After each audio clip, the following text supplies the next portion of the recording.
Shalom Adonai, Yeshua HaMashiach, Hamalé Hamalehim, Professor Gerson, trazendo até você mais um ensinamento da Palavra do Senhor, dando continuidade ao extraordinário estudo sobre o capítulo 1 do livro de Gênesis, dentro do seu contexto histórico, dentro das motivações do narrador, de sua necessidade circunstancial de escrever esse texto, para a inauguração cosmogônica da terra de Judá, do templo de Israel, Jerusalém, seu povo. Gênesis capítulo 1, versículo 14 a 19. As luminárias e estrelas presas na raquia, a cúpula celeste. As luminárias, estrelas presas na raquia, a cúpula celeste. Vamos lá. E disse Deus: haja luminares na expressão dos céus, para haver separação entre dia e a noite, e sejam eles para sinais e para tempos, ou estações, determinado e para dias e anos. Vayom Elohim verri learot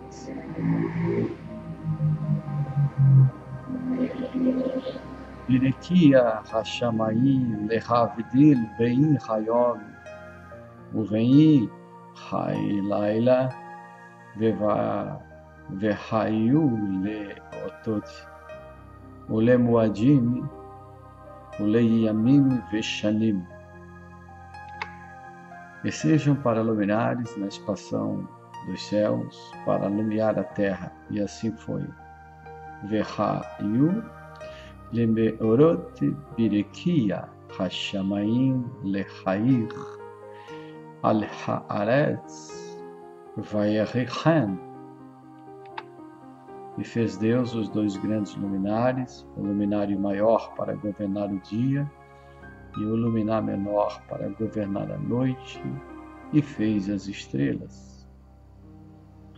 Vayaz Elohim et shnei hameorot hagedolim et hamaor hagadol limime meshelet hayom ve'et hamaor Hakaton Lemimeshelet Hailaila Ve'et Hakohovim. E Deus os pôs na expansão dos céus para iluminar a terra. Vai ter notam Elohim Berekia Hashamayim Lehair Al Haaretz, e para governar o dia e a noite, para fazer separação entre a luz e as trevas. E viu Deus que era bom. Velimeshol Bayon, Uvá Laila, Ula Havedim, Vein Haou, Uvein Harosher, Vayare Elohim Kitov. E foi tarde e manhã, dia 4, Vayeri Erev, Vayeri Voker, Yom Revi. Queridos, quando nós vamos fazer algumas considerações hoje de caráter explicativo dessas narrativas, para você refletir e pensar. Primeira consideração: o que o texto chama de luminária maior é o Sol, e a luminária menor é a Lua. A palavra Sol não aparece, mas a luminária maior é o Sol. E além dessas duas luminárias, Sol e Lua, ainda existem as estrelas.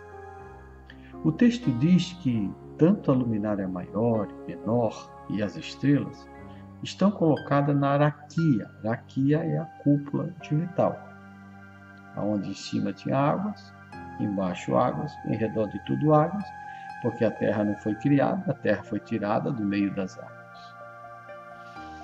Ou seja, no firmamento do céu, tá, estão colocadas luminárias.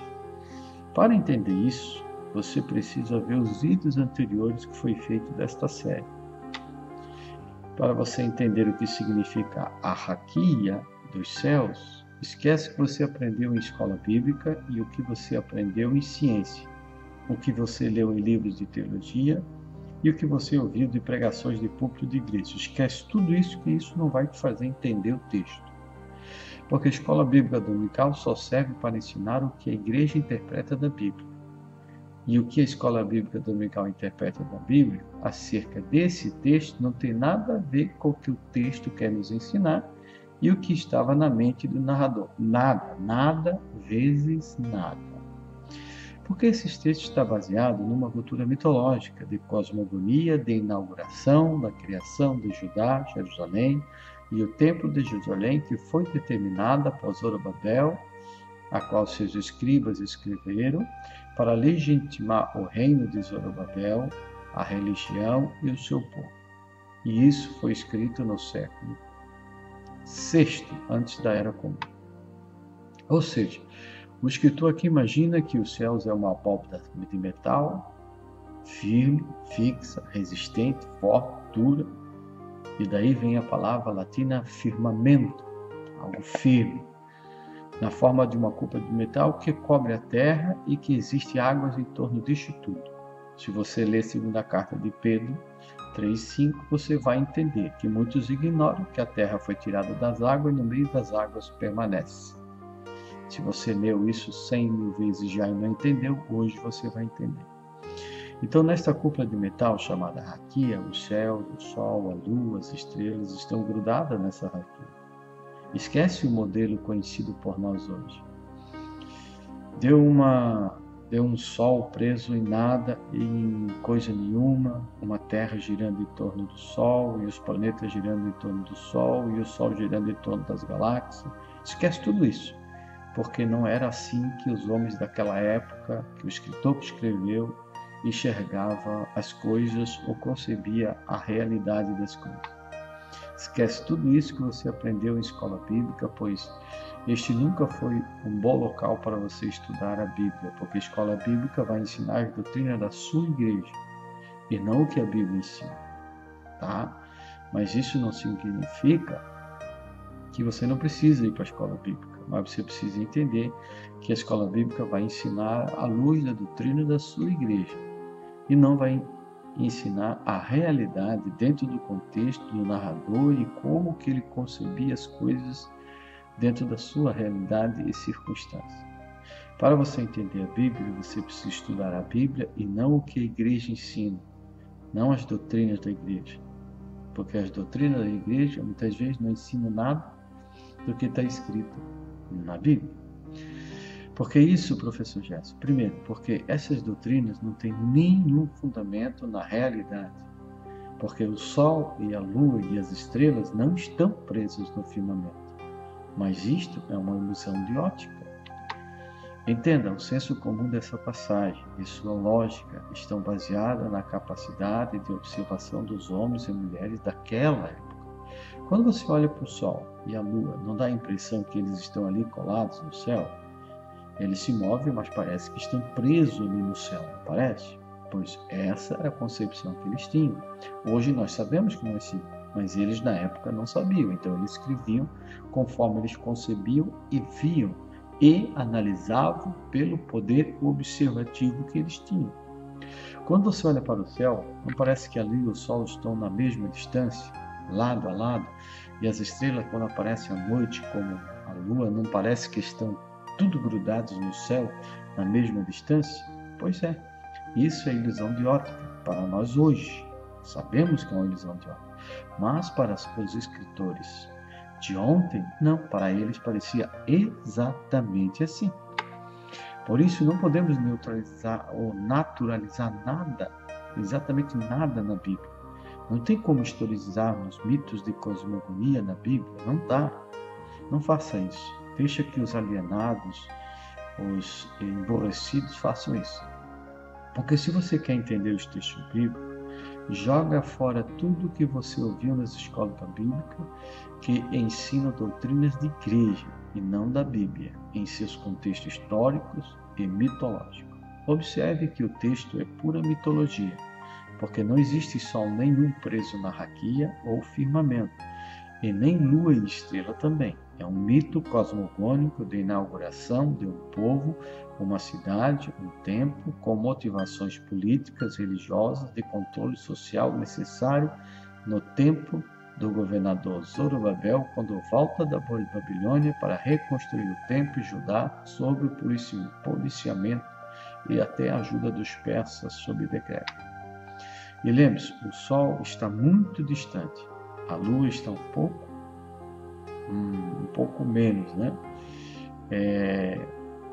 E existem estrelas que estão absurdamente distantes, de nenhuma forma estão grudadas no céu, ou na raquia, ou firmamento. Por isso nós temos que compreender o texto a partir da ótica do texto. É mitologia pura. Existe uma chapa de metal no céu, ou seja, o céu, uma chapa de metal. Depois da chapa de metal não tem nada, é só água, água, água, água. E as estrelas, o sol e a lua estão presos nesta chapa de metal. Então vamos entender. Eles entendiam a Terra como tinha uma cúpula de metal, em cima águas, acima das águas a habitação dos deuses, embaixo a terra, lá embaixo da terra a água, então tudo é rodeado de águas, por isso que a terra é tirada do meio das águas. É muito simples de você entender. E as funções desses luminares no texto são funções conhecidas da humanidade. São sinais que determinam estações que foram compreendidas pela observação em vários anos de agricultura. E isso nós sabemos hoje que tem a ver com o movimento da Terra em torno do Sol. Sabemos, por exemplo, que pela observação que a Babilônia sabia prever eclipses. Isso foi encontrado escrito em escritas cuneiformes em argila da literatura dos babilônicos. E lá está escrito que eles conseguiam calcular eclipses. Os egípcios também sabiam calcular eclipses. Normalmente, civilizações com mais recursos econômicos dispunham dessas capacidades. Agora, Israel e Judá nunca se desenvolveram nesse sentido porque eram países muito pequenos, nações muito pequenas e sem recursos para tal. Agora, uma questão importante e de caráter comparativo, porque há muitos comentaristas que acham que essa passagem é polêmica, pois pode ser um confronto à idolatria da Babilônia acerca dos astros, onde eles adoravam os astros, que eram considerados deuses pela Babilônia, pelos egípcios. Mas é improvável, senão o escritor seria direto em suas colocações. Mas existe essa possibilidade.